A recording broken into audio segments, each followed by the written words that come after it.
Presented by Monadic Music.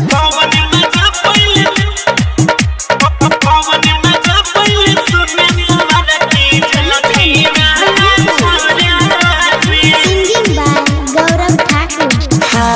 पकड़ाई गेलही दिन दोपहर कांड कोइले छौड़ी बारा गरबार कथी करे रही बोल गे पकड़ाई गेलही दिन दोपहर कांड कोइले छौड़ी बारा गरबार बैठल रही ओकरा कोरा में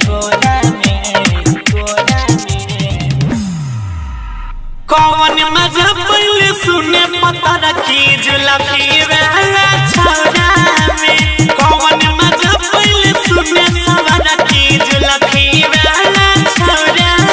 में साई रिकॉर्डिंग स्टूडियो दिल्ली। कौन मजा पहले सुने सवा रखी जुलफी वाला छौरा में जुलफी वाला छौरा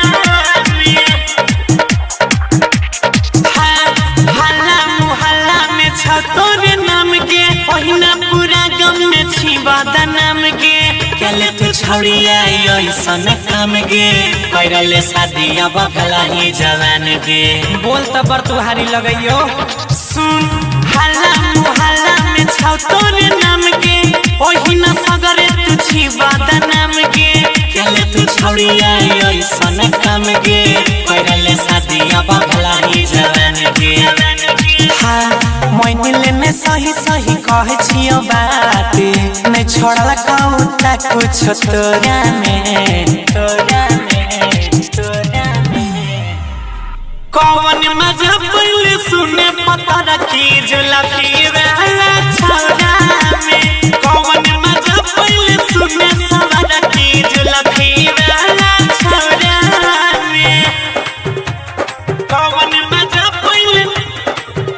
कौन मजा पहले सुने सवा रखी जुलफी वाला छौरा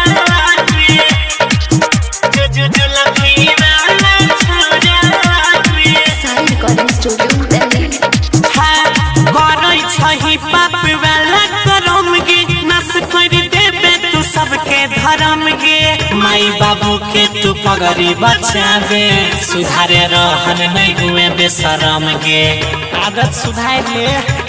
हे कोई करई छही पाप वाला करम गे नस कर देबे तू सबके धर्म गे माई बाबू के तू पगड़ी बचाइए सुधारे रहन नहीं हुए बेशरम गे हाँ तोरा पसंद खाली गौरव छगे गम छगे हनी सन्नी के हथौरा में कैसा मजा मिला बोला पता रख जुलफी वाला छौरा में कौन मजा पहले सुने सवा रखी सरावन नाम के छौरा में बता दो सुना। Recording by Honey Star Delhi.